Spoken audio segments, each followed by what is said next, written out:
El próximo 22 de octubre de 2022 caduca el acuerdo provisional entre China y la Santa Sede y todo apunta a que se va a renovar. Eso sí, no sabemos si se renovará de modo indefinido o por 2 años, que es lo más probable. El Papa explicó en el avión de regreso de Kazajistán que sigue apostando firmemente por el diálogo. Qui in Vaticano c'è una commissione di dialogo che sta andando bene.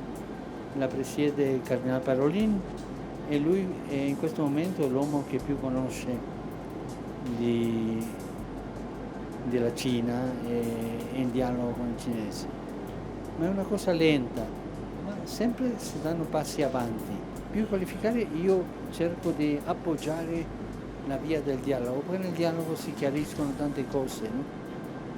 E non solo della Chiesa, sino de altri settori, ¿no?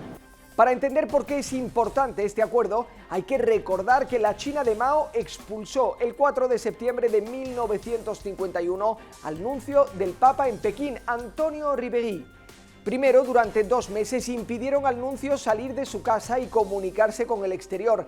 Había centinelas en la puerta de su casa en Nankín que le impedían entrar o salir y no dejaban entrar a nadie. Le acusaron de espionaje e incitamiento a la revuelta y a la desobediencia contra el gobierno popular chino. Un mes antes, el prefecto apostólico de Pekín, más o menos el obispo de la capital, el italiano Tarcisio Martina, había sido condenado por el mismo motivo, primero a pena de muerte y luego a cadena perpetua. Eso sí, fue liberado 3 años más tarde y expulsado de China. Desde entonces fueron expulsados también todos los sacerdotes extranjeros que había en el país. Se impuso el ateísmo de Estado y el gobierno comenzó a nombrar decenas de obispos por su cuenta, sin contar con el Vaticano. Por eso es tan importante el acuerdo que firmaron China y la Santa Sede en 2018, un acuerdo que a día de hoy sigue siendo provisional, pero que reconoce que el Vaticano tiene derecho a intervenir en el nombramiento de nuevos obispos en China.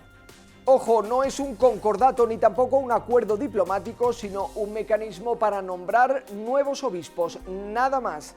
No se conocen los términos exactos del acuerdo, pero sí algunos elementos. Por ejemplo, supuestamente los candidatos a obispos son elegidos en asambleas locales y propuestos a la Santa Sede, que tiene la posibilidad de confirmarlos o rechazarlos. Desde que se firmó el acuerdo en 2018 han sido nombrados 6 nuevos obispos y otros 6 que ya habían sido nombrados por el Vaticano han podido tomar posesión de sus diócesis. Y se rumorea que el Vaticano rechazó a uno de los candidatos propuestos. Los pesimistas dicen que esto es muy poco respecto a las 40 diócesis vacantes en el país, del total de 104 según como se cuente. Para los optimistas, si no hubiera un acuerdo, la situación sería todavía más difícil para los católicos. El acuerdo es provisional también porque no resuelve todos los problemas. Por ejemplo, el gobierno decide la demarcación de las diócesis en China. No se reconoce a los monjes y monjas. Se prohíbe la relación de los obispos con otras conferencias episcopales fuera de China. Se vigila a las iglesias. Sigue siendo obligatorio tener más de 18 años para ir a misa. Además, China no ha reconocido a muchos obispos que Roma nombró antes del acuerdo y que no han querido adherir al Partido Comunista. Pero así lo explicó el cardenal Pietro Parolin hace unos meses. Hacemos una política de pequeños pasos. Pensamos que cualquier resultado, aunque no sea espectacular o aunque al principio parezca que no tiene gran repercusión, es un paso adelante, digamos, hacia la afirmación de una mayor libertad religiosa. Una curiosidad, en agosto se reunió la Asamblea Nacional de Representantes Católicos Chinos, un órgano ligado al Partido Comunista. La agencia Asia News recogió el informe que presentaron con datos sobre la Iglesia Católica en China. Por ejemplo, hay 4.202 iglesias y 2.238 centros religiosos.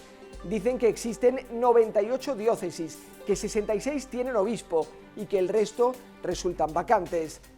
En los últimos 6 años se han ordenado 289 nuevos sacerdotes, han hecho la profesión 161 religiosas y 110.000 personas se han bautizado. Además, la Iglesia Católica en China ha apoyado iniciativas lanzadas por el Papa Francisco como el Año de la Familia y el Año de San José. Por desgracia, este informe se olvida de recordar el papel del Vaticano en el nombramiento de nuevos obispos.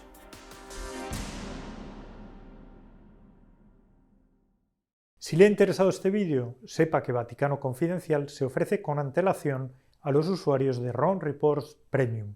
No solo va a recibir antes que nadie la información, sino que contribuye a respaldar nuestra labor periodística. Sin su ayuda no estaríamos aquí. Basta pinchar en ronreports.tv.